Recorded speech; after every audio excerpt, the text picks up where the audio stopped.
सत्संगत जी, प्यार से कहना धन निरंकार जी। सत्संग के दौरान जहाँ महात्माओं ने अपने भक्ति भरे भाव इस निरंकार प्रभु परमात्मा की तरफ अपनी आस्था और हर पल इसी में ही जीते जी लीन लेने के जो ये प्रेरणा दी कि संतों का जीवन तो ऐसा ही होता है और हर एक इंसान में वो कैपेसिटी है कि वैसा जीवन जिया जा सके। बस ये जब ब्रह्म ज्ञान मिल जाए तो फिर हर समय ये निराकार ही याद रहे और सेवा सिमरन सत्संग के माध्यम से कैसे इसको हर समय याद रखा जा सकता है। और जैसे दासी के पीछे स्टेज के जो कोटेशन, जैसी दृष्टि वैसी सृष्टि, तो अगर इस बात पे ध्यान दें तो एक अगर देखें तो बात वही जो हर कोई समझाता है कि सामने वाला नजारा जो है वो हम उसको उस तरह देख रहे हैं जिस तरह हमारी नजर है। सामने वाला व्यक्ति हमें वैसा नजर आ रहा है जैसी सोच जैसी धारणा हमने उसके प्रति बना ली। जैसे कहा भी जाता है कि beauty lies in the eyes of the beholder. कैसे हम अगर खुद ही एक अच्छी नजर रखेंगे तो ही हम पूरे संसार को एक बहुत खूबसूरत मानकर देखकर कर सकते हैं। पर अगर इससे एक लेवल डीप और जाया जाए तो अक्सर जो हमारी दृष्टि होती है वो कितनी फ्लॉड होती है, उसमें कितनी कमियां होती हैं। उदाहरण हम सत्संग में भी बहुत बार ये सुन चुके हैं कि अगर कोई दिखता है सड़क के किनारे और नीयत हमारी होती है मदद करने की, तो हम उसको रोड तो क्रॉस करवा देते हैं और बाद में पता लगता है कि उस व्यक्ति को, उस वृद्ध व्यक्ति को तो सड़क क्रॉस ही नहीं करनी थी। तो कैसे चाहे हमने मन में इंटेंशन भी सही रखी, कुछ अच्छा करने का जज्बा भी रखा, पर वो निगाह, वो दृष्टि, वहां चूक हो गई। उस व्यक्ति की, सामने वाले व्यक्ति की जरूरत को बिना समझे हमारे हिसाब से उसकी क्या जरूरत है उसको इम्प्लीमेंट करने की कोशिश करी। और वहां फिर वही बात, क्योंकि हमें लगा ये नजारा ऐसा होना चाहिए, हमने उसको वैसा बनाने की कोशिश करी। तो कैसे अक्सर वो उदाहरण भी सत्संग में बहुत बार सुना कि एक रिफ्लेक्शन में पानी की एक अगर कीमती कोई चीज नजर आए और हम हाथ डाल के उठाएं, वो फिर भी हाथ ना लगे, और उसके बाद अपनी नजर को ऊपर करके देखकर समझ में आना कि वो चीज पानी में नहीं पेड़ पे टंगी है, उसकी सिर्फ परछाई नजर आ रही है और वही हमने हकीकत बना लिया है। कैसे बहुत बार एक किसी के लिए कुछ अच्छा करने की इंटेंशन जहाँ है, वो रिसीवर भी उतना ही इम्पोर्टेंट है जितनी हमारी इंटेंशन। काफी बार तो ऐसा भी होता है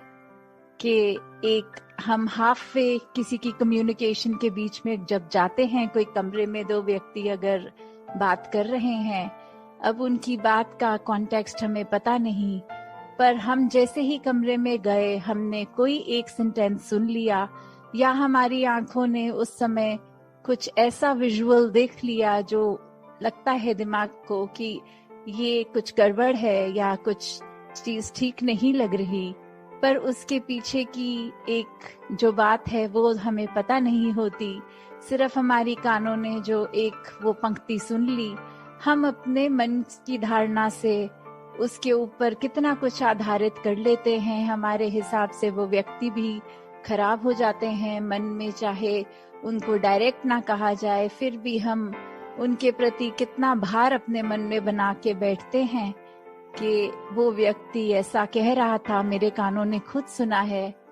तो काफी बार चीजें जो सुनाई देती हैं, जो दिखाई देती हैं, चाहे आंखों ने तो वो देखा, कानों ने वो सुना,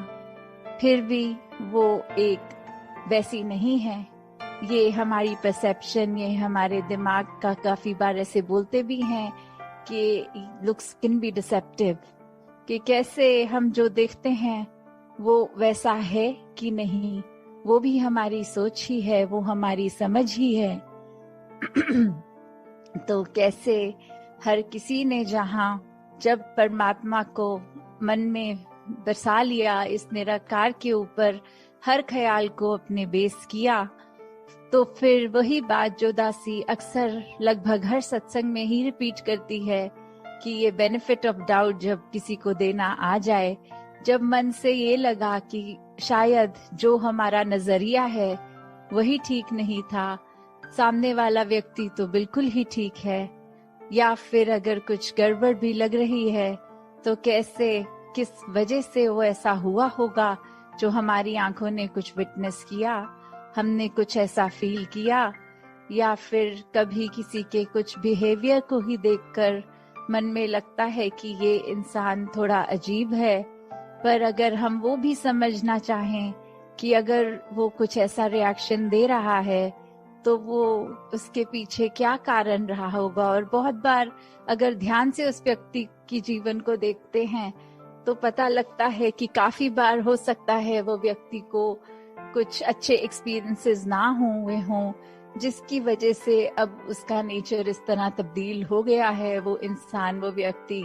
पैदा उस नेचर के साथ नहीं हुआ था, वो हालातों की वजह से वो थोड़ा खोरापन, वो थोड़ी रिएक्शंस अजीब वो आ जाते हैं। तो कैसे एक अपने आप को जहाँ स्थिर रखने की बात है कि दूसरों के रिएक्शंस, दूसरों का नजरिया, उस पे ना हम देखें, हम अपने अंदर अपना नजरिया, अपनी दृष्टि को ऐसी बनाएं जिस तरह हम चाहते हैं कि सृष्टि हो। तो ये बदलाव, ये खुद तक की जर्नी है। ये दूसरों ने तो जैसे हैं वैसे रहना है। किसी व्यक्ति को हम हजार उनकी कमियों के बावजूद भी उनको मन से बहुत प्यार दे सकते हैं और उसमें कोई खामी हमें नजर नहीं आती, और वहीं दूसरी तरफ एक व्यक्ति की सिर्फ एक कमी हो और सारी बाकी खूबियां, उस एक कमी को भी हम पकड़ के अपने मन में उसको क्रॉस मार देते हैं कि ये इंसान से बात नहीं करेंगे। तो कैसे हर समय हम अगर वही बात की जैसी दृष्टि वैसी सृष्टि, बस अपनी दृष्टि अपने नजरिए में जब इस निरंकार को बसा लेते हैं तो हर चीज इतनी प्योर, इतनी पाक वैसी ही दिखती है जैसे इस निरंकार ने हर चीज को ओरिजिनली डिजाइन किया, ओरिजिनली बनाया। ये शरीरों के द्वारा गलतियां होने पर भी वो जो रूहों की बात है तो वो तो हमेशा इस निरंकार की अंश ही हैं। कैसे उन पे कोई रंग नहीं चढ़ता, सिर्फ माया का रंग अगर हम कहें तो वो भी एक ह्यूमन एक्सपीरियंस जब इस बॉडी से होता है तो माया का असर वो आता है। तो कैसे हर पल इस निराकार को याद रखने से वो रंग भी अपने आप झटता चला जाता है, और फिर ये रूह इस परमात्मा के साथ मिलकर अपना असली रूप ये जीते जी इस शरीर में भी पॉसिबल हो जाता है। तो दासी और समाना लेके इन्हीं शब्दों से आज्ञा लेगी। साथ संगत जी, धन निरंकार जी।